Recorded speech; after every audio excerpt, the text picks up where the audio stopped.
तो दोस्तों आप आ गए हैं तो हमारे चैनल को सब्सक्राइब कर लें और साथ में बेल आइकन दबाते समय ऑल सेलेक्ट ज़रूर कर लें। दोस्तों प्लीज़ हमारे चैनल को सब्सक्राइब करके घंटी ज़रूर दबाएं।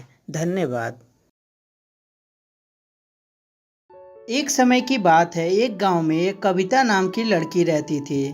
कविता बहुत ही गरीब फैमिली से बिलोंग करती थी। कविता दूसरों के घरों में जाकर काम करके अपने परिवार का पेट पालती थी। कविता जिस घर में काम करने के लिए जाती थी, उसी घर में एक सिंह साहब भी रहते थे। सिंह साहब कविता को देखकर हमेशा लाड टपकाया करते थे और सोचते थे, वाह, ये नौकरानी कब मेरे हाथ आएगी पता नहीं, लेकिन इसे लालच तो देना ही पड़ेगा मुझे, क्योंकि बिना लालच के किसी से कुछ भी हासिल नहीं किया जा सकता। और ये सोचकर एक दिन सिंह साहब कविता को अपने पास बुलाते हैं। कविता, ओ कविता, जरा यहाँ आना। जी मालिक, अभी आई। और कविता सिंह साहब के पास जाती है। जी मालिक, बोलिए क्या बात है। कविता, मैं सोचता हूँ कि तुम्हारा सैलरी जो है वो 2 गुना बढ़ा दूँ, कैसा रहेगा? मालिक, ऐसे भी मुझे बहुत दिन हो गया काम करते हुए, परंतु आप कभी सैलरी नहीं बढ़ाए मालिक। थोड़ा बढ़ा देते तो अच्छा ही रहता। हाँ हाँ, इसीलिए तो मैं तुम्हें यहाँ बुलाया हूँ। तो तुम कितना सैलरी लोगी महीने की?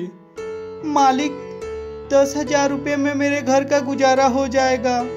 10,000? अरे पगली, मैं तुझे 40,000 रुपये महीना देने को सोच रहा हूँ। क्या कह रहे हैं मालिक, मेरे काम से इतना खुश हैं आप? हाँ रे पगली, बहुत खुश हूँ मैं तेरे काम से, परंतु उस 40,000 केवल मैं तुझे काम करने के लिए नहीं दूंगा, और भी मेरे काम है, वो भी तुझे करना होगा। क्या तुम्हें कर सकती हो वो काम?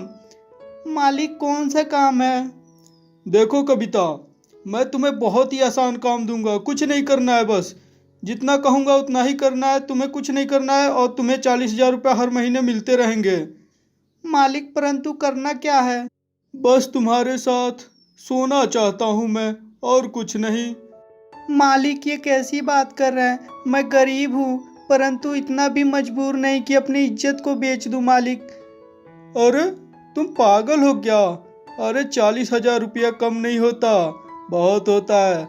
और तुम 30 दिन आओगी मेरे पास, और सैलरी ये मत समझो कि मैं तुम्हें बाद में दूंगा, नहीं, सैलरी महीना शुरू होने से पहले ही तुम्हें दे दिया करूंगा। तुम ऐश करोगी? ऐश सोचो, जरा सोचो।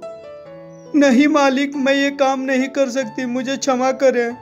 मुझे 40,000 रुपया नहीं चाहिए, मैं बल्कि मुझे जितना सैलरी मिलता है उतना में मैं आपका घर का झाड़ू पोछा कर दिया करूंगी। और ये कहकर वहाँ से कविता चली जाती है। मैं भी देखता हूँ कि तुम कब तक आखिर में ना बोलती हो। एक ना एक दिन तो तुम्हें मना ही लूंगा, और ऐसे भी मेरे पास बहुत पैसे हैं, तुम्हें खरीदना कौन सी बड़ी बात है। और ये सोचकर सिंह साहब अगले दिन फिर से कविता के पास जाते हैं। देखो कविता, मेरी बात मानो, तुम 40,000 में नहीं डन कर सकती तो लास्ट में दे सकता हूँ तुम्हें 60,000 रुपये महीने के। अब इससे ज़्यादा मैं तुम्हें नहीं दे सकता, प्लीज़ मेरी बात मानो, और मेरे बात को टालो मत, नहीं तो ज़िंदगी भर तुम पछताओगी।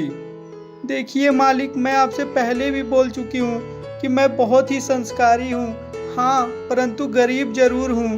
परंतु मालिक, मैं अपने इज्जत को नीलाम करके पैसे नहीं कमा सकती हूँ, तो प्लीज़ मालिक मेरे पे रहम खाइए, मुझे छोड़ दीजिए मालिक।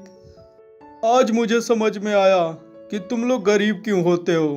अरे तुम्हें पैसे काट रहे हैं, मैं तुम्हें 60,000 रुपया दे रहा हूँ, बताओ, और तुम ये छोटा सा काम नहीं कर सकती? अच्छा ठीक है, चलो मारो गोली, 60,000 रुपया मत लो, 20,000 रुपया ले लो, और एक रात के लिए मुझे अपने पास सोने तो दो। इतना तो कर सकती हो कि नहीं कर सकती हो? नहीं मालिक, मैं नहीं कर सकती, मैं अपने घर जा रही हूँ। घर जा रही हूँ? ऐसे कैसे चली जाओगी घर, जरा मैं भी देखता हूँ। और ये कहकर सिंह साहब कविता के साथ जबरदस्ती करने लगते हैं। प्लीज़ मालिक मुझे छोड़ दीजिए, ये क्या कर रहे हैं मालिक, प्लीज़ मुझे छोड़ दीजिए, मेरी बात मानिए मालिक, प्लीज़ मुझे छोड़ दीजिए। परंतु सिंह साहब को थोड़ी भी दया नहीं आती है और उसके साथ जबरदस्ती करते ही रहते हैं।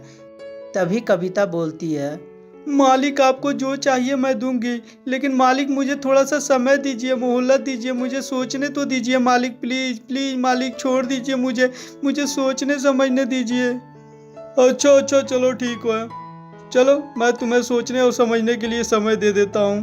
तो क्या 60,000 वाला डन समझूँ या 20,000 वाला?